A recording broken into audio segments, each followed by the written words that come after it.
following program contains disturbing materials that may not be suitable for some resellers. Viewer discretion is advised. So I did a lot of discussion about offsite ads, as at some point every serious seller out there is going to really need to think about if this is a tool that you're going to use to boost your sales. And I've used it on a very limited basis. I've stopped using it at the beginning of the year and noticed a difference in my sales activity. And for me, it's worth looking into because from what I've been told, and I'll just leave it there, what I've been told, and you've heard it in previous videos, that this is going to be a huge component in your success on selling on eBay.com and getting further exposure on places like Google Shopping and other third-party search engines and sites for that matter, wherever eBay advertises your listings. So for me, this is something that I'm serious about looking at, given the results that I had in my store for the last 10 days of the year. Now, that's a small sample size. I realize some of you guys might discount that, but it is what I have to work with. And if you look at the trend just instantaneously, when that campaign ended at the end of the year, went from an almost $700 sales day on New Year's Eve. Who's buying stuff on New Year's Eve? People are partying, right? But they spent almost $700 in my store on the last day of my campaign, and then the very next day, just crap sales. Now, you would say, well, there's a lot of people hung over on New Year's Day. Well, those are the same people who were out partying, right, that were buying my items on New Year's Eve. So it just doesn't make sense to me. Maybe I do this a lot. I read into a lot of stuff, but I think ignoring the data is probably worse than forming your own conclusions about the data. I'm going to go through, and hopefully you guys will go down the rabbit hole with me, and it's on Ads Academy, so it's adsacademy.ebay.com. This is an official eBay website. And when you go to academy.ebay.com, there's a variety of subjects that you can actually go and learn.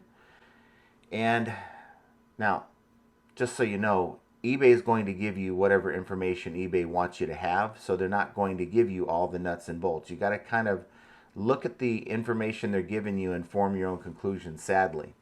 So this particular one, it just tells you, it's a real quick video, which I'm not going to put you through. But this is sort of an introductory to offsite ads. Offsite ads is a program, it's in beta, where you spend X amount of dollars per day and eBay takes the money and applies it to your entire store and puts your items out there for everyone on Google and all the third-party sites. Gives it more exposure than what you get now. So I'm going to go on to learn how offsite ads works. And it says with offsite ads you can unlock control of ad placements across leading external channels to maximize the visibility of your listings and attract interested buyers outside of eBay. In this course you'll learn blah blah blah. It says it's going to be 8 minutes, but we'll find out.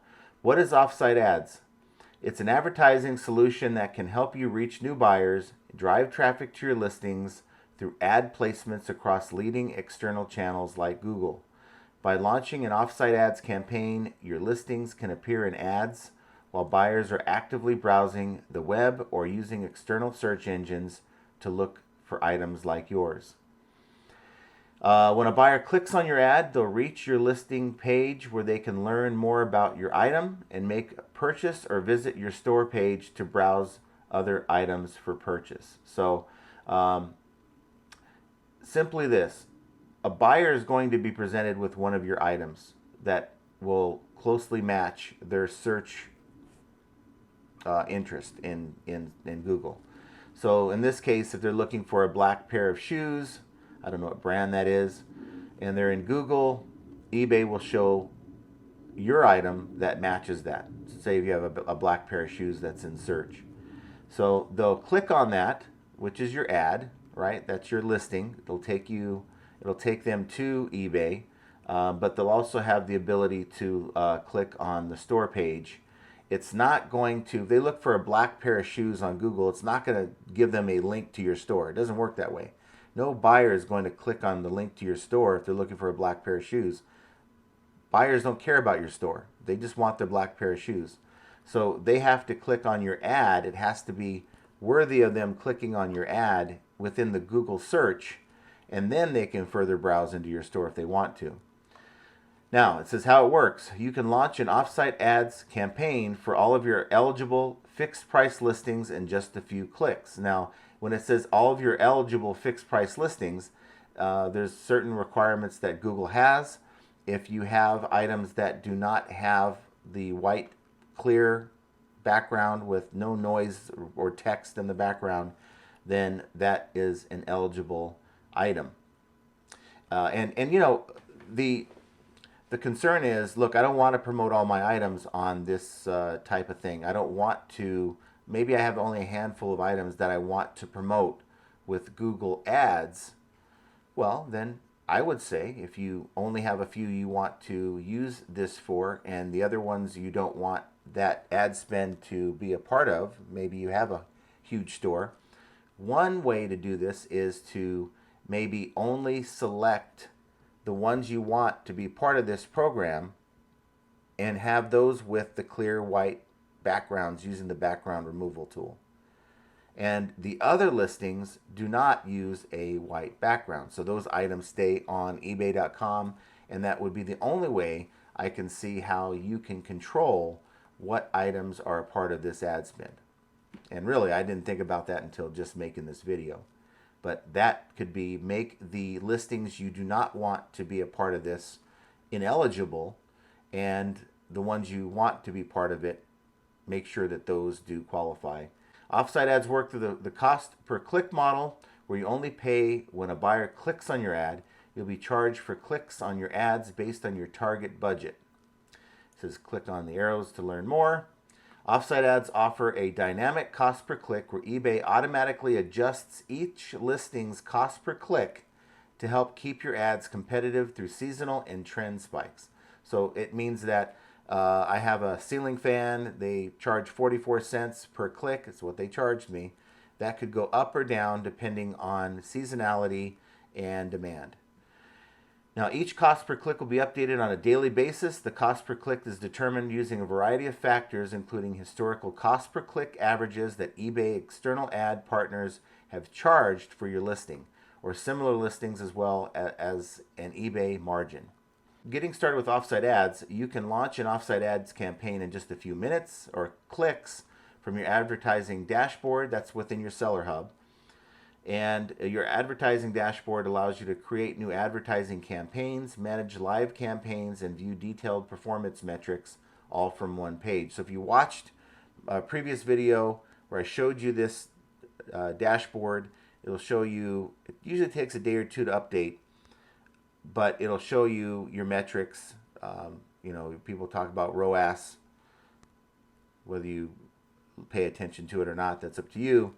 But that's there. You have your conversion rates, the number of clicks, your daily ad spend based on those clicks will all be there. Top tip, it says to walk through a step-by-step guide and some practices for creating your campaign, check out the next course in this learning path. So I'll click on that, and it takes me to a different page that's loading. Offsite ads is advertising solution that can help you reach new buyers and drive traffic to your listings through ad placements across leading external channels like Google. Tells you how to create one. We did talk about that. Securing ad placement. Once you launch your campaign, the placement of your ads is subject to the external channel's policies and requirements. So you can give your listings the best chance of securing ad placement by making sure you have high quality images with clear descriptions that highlight product details. Flip the cards below for more best practices to give your listings the best chance of appearing in external ads and attracting buyers. Now, this is what they want you to do to make sure your items are eligible for these ads. But if you have limited daily budget and you want that to be distributed to select items in your store, well, do the opposite, right? Do the opposite of what it's asking you to do here.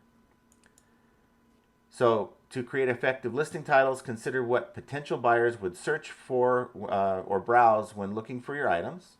Okay, that's obvious. You wouldn't want to change that because you still want to have some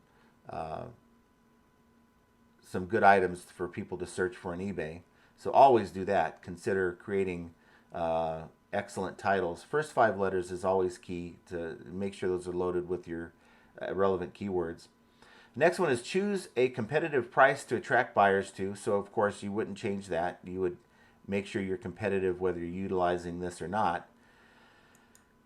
Consider offering free shipping and returns, along with offering competitive prices, offering competitive shipping, and easy to return policy. That's a given anyway. Choose the right category. Select the right category for your listings. That's an obvious thing. And then accurate item specifics. Use accurate item specifics to help your ad appear relevant and to buyers more likely to be interested in your listing. But one other thing is eBay and Google, they want you to use the clear white backgrounds to get the ad placement on Google. Now, you can monitor, like I said, you can go through your dashboard and you can monitor your offsite ads campaign. We already kind of went over that. And if you want to learn more about the metrics on your dashboard and how to use them to evaluate your campaign performance, check out Get to Know Your Dashboard. So we'll jump over to that.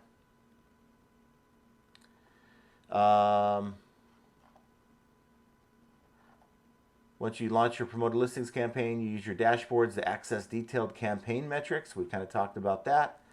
And it goes into kind of what you would see there, and we talked about that in a previous video, so I don't want to waste your time. Summary section. In the summary section, you can toggle between campaign types, campaign metrics, and time period to see your performance trends over time and analyze the effectiveness of any changes you've made in your campaigns. You'll have different metrics available based on the campaign you're looking at. It'll give you a summary of the impressions, the clicks, the sales conversion rate, click-through rate, all this stuff. How many you sold, which I think is the most important metric. You can compare your current performance with your past performance using the time period drop-down. Green arrows mean performance has improved, while red arrows mean that the performance has decreased compared to the prior time period. If your campaigns aren't live for at least 60 days, you may not see these arrows in your default view. Use the time period drop-down to adjust. So it'll give you the ability to compare your stats like you normally get right now. And if your campaigns aren't live for at least 60 days, you may not see these arrows. We talked about that. Performance graph, it'll give you a graph of your performance. And campaign grid and reports, and it'll give you a report on, you can, and I looked at this, I showed you guys this also, where it tells you how much you spent per item, cost per click. Some items may be as low as 3 cents per click, and some might be as high as 44 cents per click with those ceiling fans. So, key takeaways. Your advertising dashboard is a good place to keep an eye on your performance at a glance. Your advertising dashboard includes a summary section of your key metrics, the performance graph where you can compare your performance using the campaign, metric, and time period dropdown. And the last bullet point says your campaign grid where you can create new campaigns, edit existing ones, and pause, end, and delete active campaigns. You can also download reports from your campaign grid. So the bottom line and the takeaway for me is this is a new promotion, a new way to get your items out in front of people that are searching for your items that have no interest in buying off of eBay. They just happen to do a Google search or maybe another search engine search for, let's say, those black pair of shoes. And if you're not on this program, at some point, you're not going to get any exposure from your eBay listings outside of eBay. Currently, with Promoted Listings Standard and Promoted Listings Advanced, you do get that exposure. But from what I know about this, the plan is to only give people that outside exposure who are willing to help eBay pay for that cost of doing business. And like I said before in other videos, if your store is huge, well, and you say you're doing a $10 a day ad spend on a 10,000 item store, I think you're only giving it like 1 cent an item, one cent per click per item if you look at it that way. That's way too little, which is why downsizing your store, getting rid of the crap, we've talked about that before, the lower ASP item that you have in your store, average sale price item, get rid of it and start focusing on higher end stuff. Then you can justify a higher ad spend than just say $10 a day. And even if you do maintain a larger store, based on this and based on results I've seen and others have seen with smaller stores, you're going to get a better bang for your buck than if you just stay on the eBay platform where buyers are leaving the platform. Buyers are leaving the platform, but they're not leaving buying the idea of buying online. So maybe instead of being eBay being their go-to, now maybe it's Google Shopping. And if you're not part of that, you're going to be left behind. I hate to say it. So I'm not a shill for eBay. This is just my observation. Think what you want, do what you want. It's your business. But I think just telling people what the options are kind of gives you the empowerment to make these decisions for yourself, regardless of what I say or any other YouTuber says. You have to make these decisions for yourself, and this video hopefully serves as more data to help you make a better informed decision. But figuring this all out, and if it even applies to your business, is yet another example of how flipping ain't easy. And I want you to have an excellent day. Check out one of these videos in the meantime, and we will talk to you very soon.